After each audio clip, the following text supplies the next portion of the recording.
Hey guys, welcome back to the Nets, the home of unbiased views.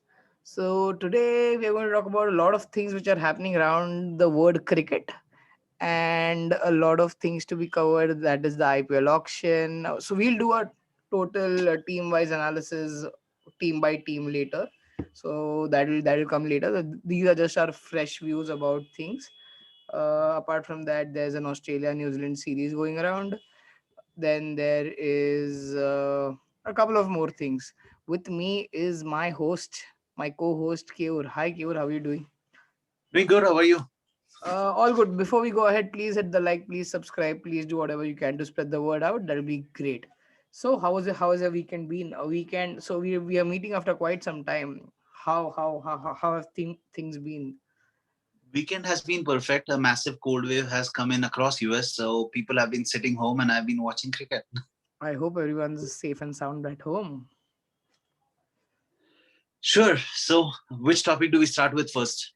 Let's start with the big news, or let's just call it Gotham. What do you want? How do you want to take this ahead? Strange for me. Domestic season as well as the last IPL, he has had a pretty average season. So either he has a beautiful PR team that has managed to up his price, but K. Gautam getting a massive payday is something that was, that was a surprise. I did not expect Gautam to be. Gautam and Miller are probably the highest bids, domestic as well as overseas. Yeah, 16 crores. Miller, I can understand he is a T20 specialist. Uh, feel like he was underutilized by RCB By last year. Punjab. Are you talking about Chris RCB. Morris here?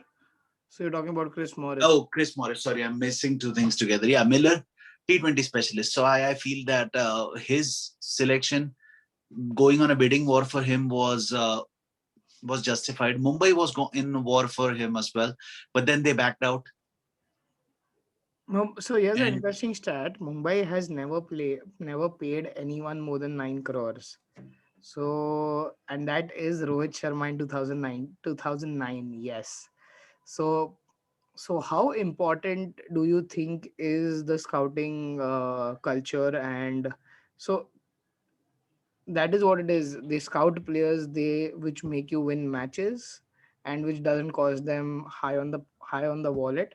But when they release them, so for example, Hardik Pandya today will go anywhere more than 16 crores. That's like a given now. I do feel that the scouting does matter absolutely. We have the most we have spent is to make sure that we have the core India, the Indian core. So that is what makes us special. One of the things that I would say about this IPL auction was Preeti Zinta and her team were playing it smart this time around. I would say that what they were doing was anytime a player was coming in, they would go and put in massive bids, and then they would back upping the price of the players. So in the last few times, if you have seen, they have made some stupid decisions of going in and making, buying players who are completely out of line. This time, I think they came with the plan that they wanted certain players and they were going all in for those players. But for the others, they were making sure they were upping the price. The bid was going up as they would get in and they would back out all of a sudden. So, but one interesting question: why would they let go of Morris in the first place? Why would RCB let go of Morris in the first place when you know that the person's going to be so valuable? The only thing that goes against him is his injuries and his consistency. Not the consistency, but the injuries which lead to consistency. So that's the problem. And he went to RCB, right? Or he went back to the RCB. So he was released for 8 crores. Now he's gone for 16. So I think both Punjab as well as RCB, I still don't believe they have a balanced squad enough. RCB, Punjab for me was always a team that was struggling to find local talent. They were not banking enough on local talent. Their overseas performers were doing well. There was Gale. Maxwell was a failure for them last year, but Gale was firing for them.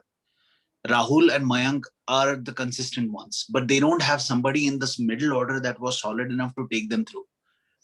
and they even lack bowlers. So I don't think they have done enough to fill that gap in. But let's just take a deeper dive into each IPL team as we go forward. Uh, Correct. in the other news, we also have to make sure, talk about the series that's going on, 5 T20 series. But before that, I don't know if you have been keeping track of South Africa versus Australia. South Africa versus Australia is going to, that relationship is going to go down south relatively fast. So, a little bit of history there. South Africa had planned for Australia coming, visiting them, and they had made all the COVID arrangements. They had made all the arrangements, everything said and done. They even backed out of their primary team, which was supposed to play T20s in Pakistan. So they brought all their main players back to South Africa to prepare everything, Yeah, get everything in the groove, start practicing for Australia. 12 days before the tour, Australia cancelled. That was financially extreme. It's not just a financial loss for South Africa, it also is a massive loss because now they have lost three T20s against Pakistan. So they lost the three game T20 series 2-1. On the other hand, if South Africa had their core team, the results could have been different. absolutely. So I think that relationship is going to go down south. And on top of that, Australia had the audacity to send their team to New Zealand at the same time. So this. I think there is much to happen there. Yep. Much to happen there. But again, talking of Australia and New Zealand, I don't know if you are following the game, Hmm. Australia versus New Zealand today.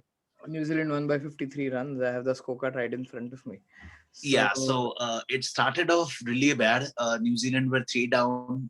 Kane Williamson misfiring for the first time in a after long, long, so long time. after like decades. Yeah, he finally fell down relatively faster than we would have anticipated. But Hmm. then Conway stood up and he scored a blistering 99. I think Australia missed a trick by not bowling Glenn Maxwell. Short grounds in New Zealand, you know, having a variety of bowlers always helps the cause. Absolutely. But Australia, on the other hand, did not really have the best of starts as well. And I think only Mitch Marshall was able to put something decent on the He scoreboard. scored 45 of 33. Yeah, So, yeah. And Maxwell failed as well. yeah, So Maxwell scored had a day off where he just scored a single of his five deliveries. So going ahead, the next big thing is the addition of two guns in the Indian lineup for the T20s. How do you feel about that? much awaited.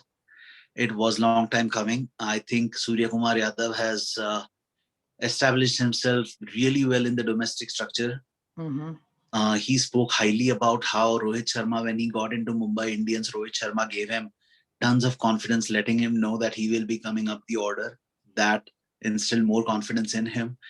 And now he's just going from strength to strength. Ishan Kishan was again, knocking on the doors for a while now. And I think Pant would have probably been a little bit on the edge before the Australian tour. Now he has established himself in the longer version, definitely. Shorter version, it's still open. We have not replaced MS Dhoni yet. So, shorter version, you have Rishabh Pant, you have Ishan Kishan.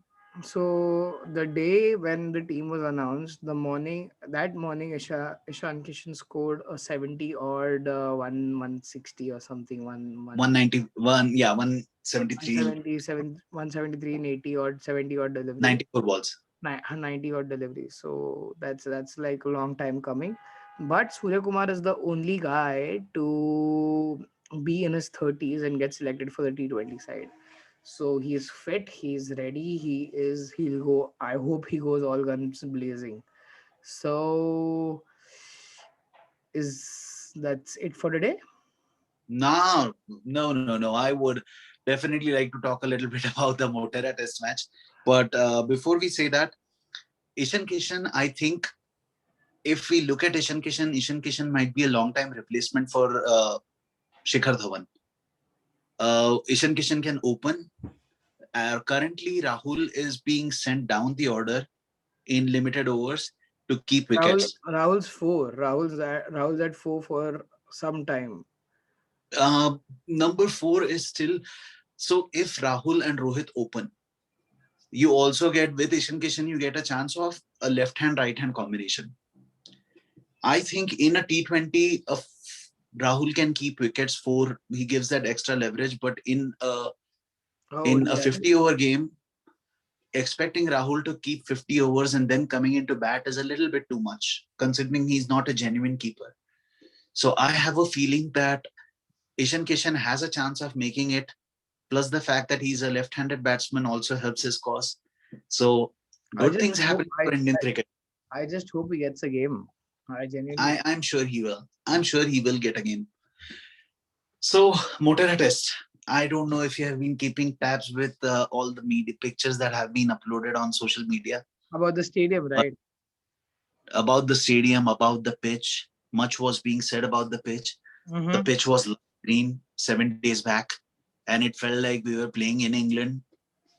And the pink ball again definitely does something, but the pink SG ball doesn't do as much. So that is again going to be a big question mark. Now it's said that there will be a 6 mm grass on the pitch Okay. when we, yeah, 6 mm grass as opposed to 8 or 9 mm. That is, historically what is stored in England. So a 6 mm grass definitely counts for, we might go with three pacers. So we are setting a spinner. Which do, so let's do in detail thing tomorrow. Let's do Sounds good. one detail Motera ping ball test match review tomorrow. Preview Sounds tomorrow. good. All right. That sure does it. Okay. Well, that's all that we have then, guys. So if you have come this far, please do hit the like button, hit the subscribe button. Uh, Give us a shout out if you can. That would be amazing for us. And Please leave us we any will talk to you feedback. guys shortly. Please leave us any feedback if there's any. Uh, Stay healthy, guys. Stay safe.